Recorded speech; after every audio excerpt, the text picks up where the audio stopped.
Hey everyone, Chris here, and this is a review of the GoPro Hero 3 Black. I know there's a lot of reviews out there, but I just wanted to cover some key points that I thought about this camera. In this first shot, you can see that flying straight into the sun, the wide dynamic range does really well. You're still able to see all of the ground below, the clouds above, and nothing's really washed out, just right around the sun, which is really good for FPV, and not too many people really talk about that, because in action cam aspects you don't really run into that.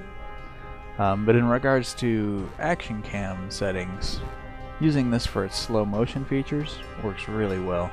Here you can see that I shot a third person view of my axial wraith that I was driving FPV with my Mobius on board, and that was shot at 720p at 120 frames per second and then slowed down in Adobe Premiere Pro, and it does really well. It captures all of the detail that you can think of.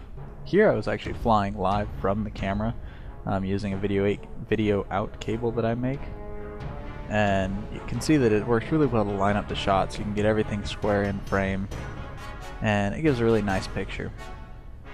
All of these are shot in 1080p at medium except for the slow motion, just because I don't like the barrel distortion that you get with the wide angle.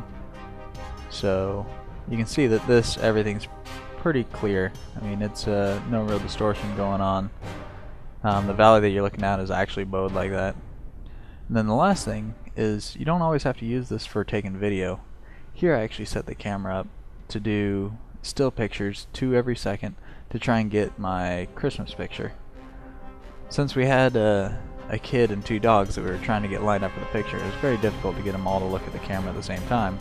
So running the camera for 3 minutes, taking a picture twice a second, we're actually able to get a really good picture out of this, and it saved us a lot of time, and we were able to do it at home.